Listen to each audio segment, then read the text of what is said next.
Bonjour à tous, bienvenue sur Citrouille et Citron. Me voilà à nouveau dans mon spot préféré du potager. Alors à cette saison il n'y a plus trop de fleurs derrière, mais c'est un superbe parterre de fleurs que j'adore énormément. Je venais aujourd'hui vous donner quelques nouvelles du printemps. Donc là on est fin juillet et alors on n'est pas encore dans les récoltes à proprement parler, on est plutôt dans une région assez tardive ici dans les Vosges. Donc les récoltes ne devraient plus tarder à commencer, mais je voulais vous faire un petit peu un bilan des différents déboires qu'on a vécu au printemps cette année. La première chose dont je voulais vous parler, c'était le retour de l'essai qu'on avait fait. Je ne sais pas si vous vous en souvenez, cet hiver, on a tenté de couvrir une partie du potager avec une bâche de façon à étouffer les mauvaises herbes qui envahissaient cette partie notamment du jardin. Cette bâche, donc c'était, je vous avais dit, c'était une bâche de récupération et qui était hermétique, et donc l'eau ne s'infiltrait pas en dessous. Donc moi, ce qui me faisait peur par rapport à cette bâche-là, c'était d'assécher les sols. Notamment parce qu'en hiver, c'est la saison où les sols refont leurs réserves hydriques. Et on compte beaucoup sur cette période-là pour réhumidifier, on va dire, la terre, de façon à passer l'été de façon un petit peu plus sereine, parce que les étés ici sont relativement secs. Et effectivement, le sol était très sec sous cette bâche-là. Donc ce qu'on a fait, c'est qu'on a installé un système, alors je dis on, mais c'est Damien qui a installé ça, un système d'irrigation par gravité. En fait, durant tout l'hiver, on a récupéré de l'eau de pluie dans des bidons de façon à pouvoir arroser en début de printemps nos semis. Et sur un des bidons, il a installé tout simplement un tuyau d'arrosage qu'on amorçait manuellement, et avec la gravité, l'eau coulait du bidon jusque sous la bâche de façon à hydrater entre guillemets le sol à ce niveau-là. Donc ça a vraiment été très bien parce que sinon le sol aurait été vraiment trop sec pour les semis. Là où c'est fait avoir, c'est qu'on a enlevé la bâche trop tard par rapport aux dates de semis, et le sol était beaucoup trop humide. Donc ça a été un petit peu compliqué pour semer à ce niveau-là. On a semé quasiment dans la boue. Mis à part ça, ça a un peu fonctionné, ça a ralenti la croissance des mauvaises herbes dans cette zone du potager, mais ça ne les a pas complètement dézinguées. Ce qu'on a fait finalement, c'est qu'on a paillé avec de la paille tous les interrants là où on marche, etc., de façon d'une part à limiter l'enherbement et le développement des mauvaises herbes, et également de façon à retenir l'humidité des arrosages pour éviter toute l'évaporation qu'il peut y avoir. Ça, c'était le retour d'essai. Ce qu'on va peut-être tenter l'hiver prochain, ça va être de recouvrir une partie du potager avec cette fois-ci de la toile type toile de jute, toile de chanvre, quelque chose comme ça, avec le même objectif, l'objectif de couvrir le sol pour limiter le développement des mauvaises herbes et les étouffer. Et l'avantage par rapport à la toile, la bâche plastique qu'on avait mise cet hiver, l'avantage de ces toiles naturelles, c'est que l'eau, elle peut percoler tranquillement à travers. Donc ça peut être très intéressant. Et le troisième avantage qu'on peut voir à ce type de couverture des sols, on va dire temporaire, c'est effectivement d'éviter une croûte de battance. En fait, on a un sol qui est assez léger en surface. En fait, dès qu'il pleut, ça va venir faire une croûte et qui va être imperméable. En fait, l'eau va plus réussir à s'infiltrer correctement. Donc le fait de mettre ces couvertures là, ça pourrait permettre d'éviter cette apparition de croûte de battance et permettre une meilleure infiltration de l'eau dans les sols. On va essayer de trouver ce matériel là, le trouver idéalement à moindre coût, et on va tester, on va voir ce que ça va donner. Normalement, c'est des choses qui semblent durer 2 ou 3 ans. Donc on va tester sur l'hiver si on trouve ça, et je vous redirai une nouvelle fois le retour d'expérience par rapport à cette expérience là. Le printemps 2023 dans le secteur a été un printemps très pluvieux. Alors pour les plantes, ça c'est plutôt intéressant parce que ça évite d'arroser, donc ça c'est cool. Par contre, c'est également un temps propice aux limaces et aux escargots. Et cette année, on a vraiment eu énormément de mal à gérer cette invasion. C'était littéralement une invasion. Il y avait des limaces de toutes les formes, de toutes les couleurs, de toutes les tailles, partout. Des escargots à tire-larigot, en veux-tu, en voilà. Ça a été très compliqué pour tous les petits semis, et on a plusieurs façons pour lutter contre les limaces et contre les escargots de façon naturelle. Alors la première, c'est déjà de les enlever pour les éloigner le plus possible des cultures, des jeunes pousses qu'ils adorent. Dans les méthodes naturelles qui fonctionnent bien quand c'est vraiment des spots localisés d'attaque de limaces, c'est en fait d'entourer vos semis avec par exemple des coquilles d'œufs broyées. Ça en fait, ça va limiter. En fait, les limaces et les escargots n'aiment pas marcher, ramper, glisser sur ces surfaces rugueuses parce que ça leur fait mal. Donc quand vous avez des pieds, des jeunes pieds qui risquent de se faire attaquer par les limaces ou les escargots, vous pouvez faire une sorte de clôture, une sorte d'enceinte autour de votre plant avec des brisures de coquilles d'œufs. Ça marche très bien. Il faut avoir une belle quantité de coquilles d'œufs à disposition et sur des zones, comme je dis, très localisées. Ça fonctionne aussi avec de la cendre. Je sais que certains d'entre vous utilisent de la cendre de la même façon. Le revers de médaille de la cendre, c'est que ça va être lessivé quand il va pleuvoir, donc il faudra venir en remettre régulièrement au fur et à mesure des pluies ou des arrosages. Ça, il n'y a pas à le faire avec les coquilles d'œufs, ça reste assez longtemps en état. Le problème qu'on a eu, c'est qu'on a été infesté de limaces et d'escargots dans la couche. Et là, pour le coup, c'est des semis qui sont étalés, on va dire semés à la volée un peu partout. Et ces méthodes de dissuasion de limaces et d'escargots ne fonctionnent pas très bien. Elles ne sont pas adaptées à ces surfaces-là. On a essayé beaucoup de choses. On a essayé les bols remplis de bière pour les appâter, pour éviter de les détourner en fait des semis. Ça fonctionne, mais ça fonctionne pas assez tellement on avait de limaces à cet endroit-là. Donc ça, on a fini par laisser tomber au bout d'un moment et on a craqué. Dans le sens où c'est frustrant en fait, les semences, si vous les achetez, ça coûte cher. On a beaucoup de semences qu'on fait maison, mais c'est frustrant en fait de passer du temps à les semer, à les désherber et de les voir au fur et à mesure qu'elles poussent se faire croquer par les limaces et les escargots. On a ressemé 2 ou 3 fois les mêmes plantes dans cette couche et à chaque fois elles se sont fait manger. Donc au bout d'un moment on a craqué et on a acheté de l'anti-limace. Alors c'est de l'anti-limace utilisable en bio. Donc ça correspond à notre mode de production, donc par rapport à ça c'est cool. Par contre ça reste un peu, c'est pas très naturel, donc philosophiquement ça nous embêtait un peu. On a quand même dû y passer pour sauver nos récoltes cette année-là. C'est la première année qu'on en utilise, il n'y en a pas besoin d'en mettre beaucoup. Le truc, c'est que au-delà de la philosophie, on s'est rendu compte également que les oiseaux venaient manger l'anti-limace. Et ça, par rapport à la biodiversité, je suis pas sûre que ce soit très bon pour eux. Si ça tue les limaces et les escargots, je suis pas sûre que ce soit très bon pour les estomacs des oiseaux. Mais voilà, on a dû recourir à cette solution-là cette année-là. L'année prochaine, si on n'est pas envahi par les limaces, on n'en utilisera pas. On a encore du stock, la boîte elle n'est pas terminée, mais on la gardera en stock si besoin.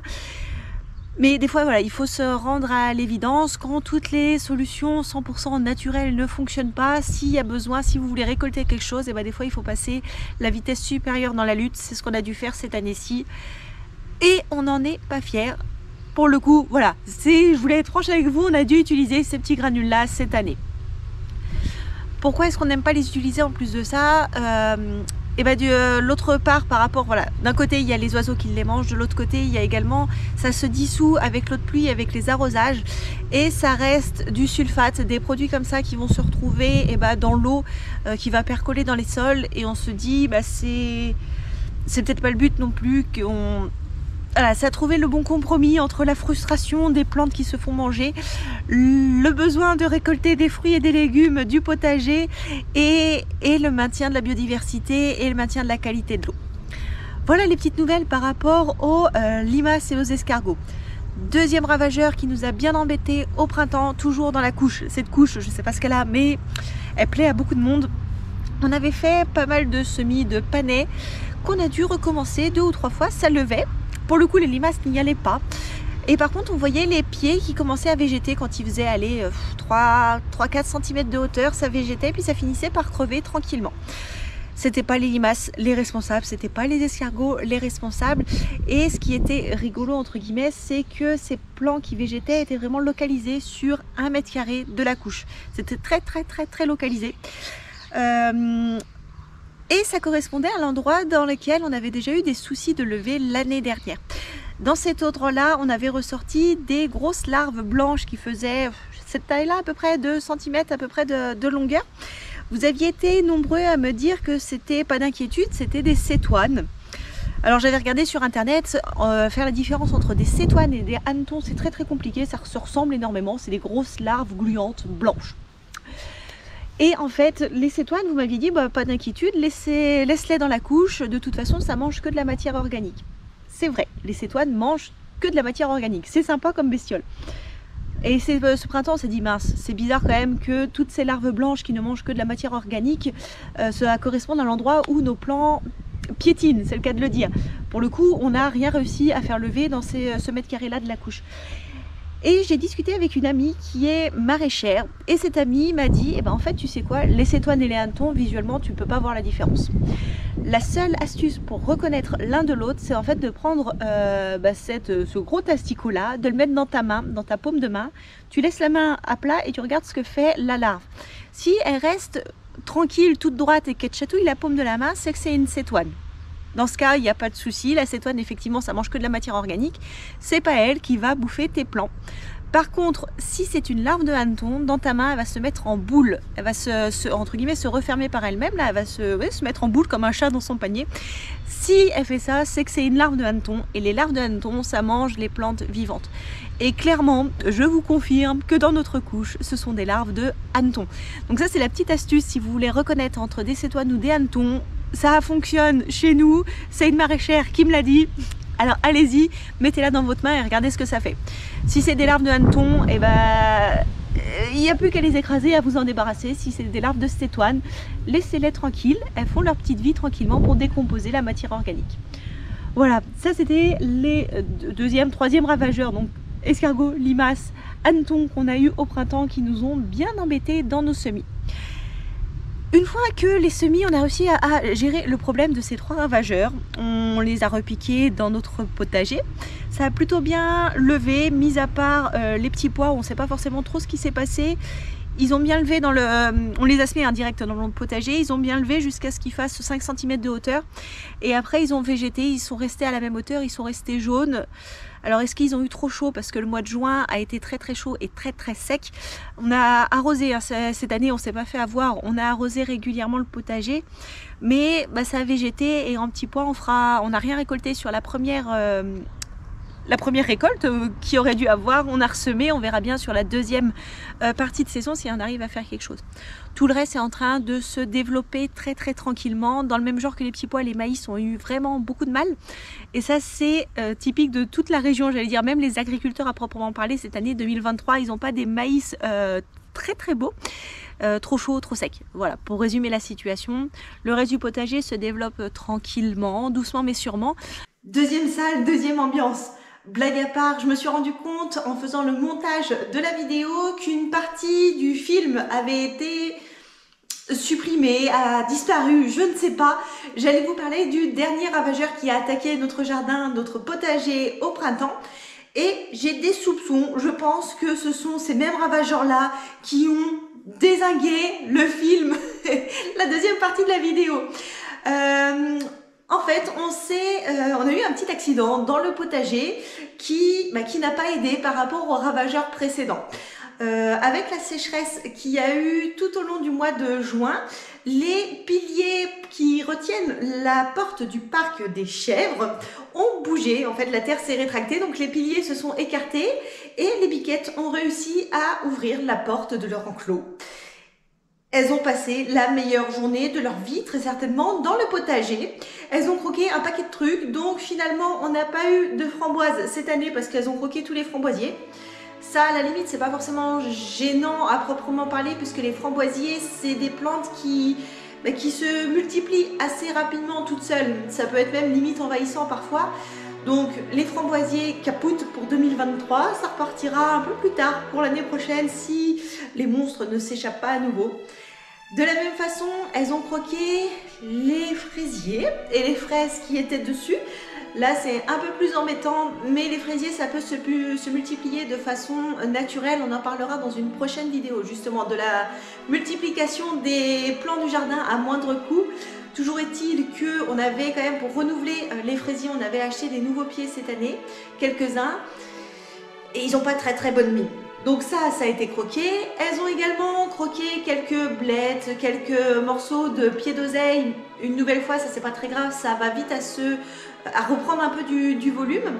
Par contre, là où c'est un peu plus embêtant, c'est qu'elles ont rogné l'écorce d'un petit pêcher qui était un rejet. Donc elles ont bien rogné cette écorce de pêcher. Et elles ont dézingué un bébé mirabellier. Donc le mirabellier, je me fais pas trop de... Voilà, pas trop d'espoir à ce niveau-là, il est complètement mort. Par contre, le pêcher, l'écorce du tronc a été simplement rognée sur une partie. Du coup, l'objectif, c'est que la sève continue à circuler. En fait, dans le tronc, il est vraiment pas épais, il doit faire ce diamètre-là à peu près. Donc, elles ont rogné qu'une partie de l'écorce sur une seule face. Donc, ça veut dire que la sève, elle peut continuer à passer sur le reste de la surface derrière, de l'autre côté du tronc. Et pour protéger et accélérer la cicatrisation de ce tronc-là, on a mis du goudron de Norvège. Ça, c'est un super remède pour protéger les arbres quand ils se font un petit peu abîmer. Donc, rognés par des animaux, ou si vous êtes avec des outils dans le jardin et que vous allez abîmer l'écorce, le goudron de Norvège, ça sent pas bon, mais c'est vraiment nickel pour protéger des blessures. Ensuite, elles ont continué leur pèlerinage dans le jardin. Elles ont croqué les quelques petits pois qu'on avait qui avaient eu du mal au printemps. Elles ont réglé leurs problèmes, ça, comme ça, on n'en parle plus.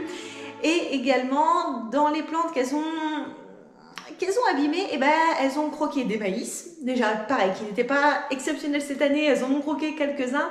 Et là où c'était un peu plus embêtant, ça a été aussi sur les tomates, où elles ont mangé des feuilles. Mais tant qu'à faire, pas des gourmands, pas des feuilles du bas, non, elles ont été toutes les têtes des pieds de tomates. Donc en fait, on a des pieds de tomates qui sont assez courts sur pattes cette année, parce que elles ont bien ratiboisé le haut. Donc c'est très propre, c'est nickel, on a des pieds de tomates qui font que quelques centimètres de haut. Ça n'empêche pas qu'il y a des tomates qui sont en train de verdir, de rougir tranquillement. Mais voilà, c'était les derniers ravageurs qui ont rajouté la pierre à l'édifice. Alors je sais pas, notre karma, pourquoi qu'est-ce qu'on a fait pour mériter ça? Toujours est-il que 2023, pour nous, ce sera l'année sous le sigle des ravageurs au potager. On verra la suite, je vous tiendrai au courant des potentiels futurs ravageurs qui s'attaqueraient à notre jardin. Mais ça fait partie des surprises de travailler avec la nature, d'avoir des animaux à proximité des potagers. Bon, tant pis, au pire, dans tous les cas, les chèvres vont bien, elles ont passé un très très bon moment, elles sont rentrées dans leur enclos tranquillement. Notre potager, il donnera quand même quelques légumes, même si ce ne sera pas les plus beaux légumes du monde, ni les plus belles récoltes du monde. Et tant pis, il faut se faire une raison, voilà. J'espère en tout cas que votre début de saison de culture 2023 est très différent de ce qu'on a vécu jusque-là ici dans les Vosges. Voilà ce que j'avais à vous raconter aujourd'hui sur les petites nouvelles du potager chez nous. J'espère que cette vidéo, elle vous a plu. Si c'est le cas, comme d'habitude, pensez à la liker, à vous abonner à la chaîne et à cliquer sur la petite cloche si ce n'est pas déjà fait pour être tenu au courant de la prochaine vidéo. La prochaine vidéo, du coup, elle est déjà presque tournée, presque montée aussi. Ce sera, sauf si le programme change, ce sera une nouvelle fois une vidéo sur le potager parce que c'est la grande saison. On parlera justement de comment mettre en place un potager, le pérenniser en limitant les coûts, en limitant les investissements. Ce sera une très très grosse vidéo, je crois qu'elle fait quasiment 20 minutes. Alors j'espère que ça vous ira quand même, quitte à la découper en petits bouts. Voilà, je vous remercie pour être resté jusque là. Je vous dis à très bientôt sur Citrouille et Citron.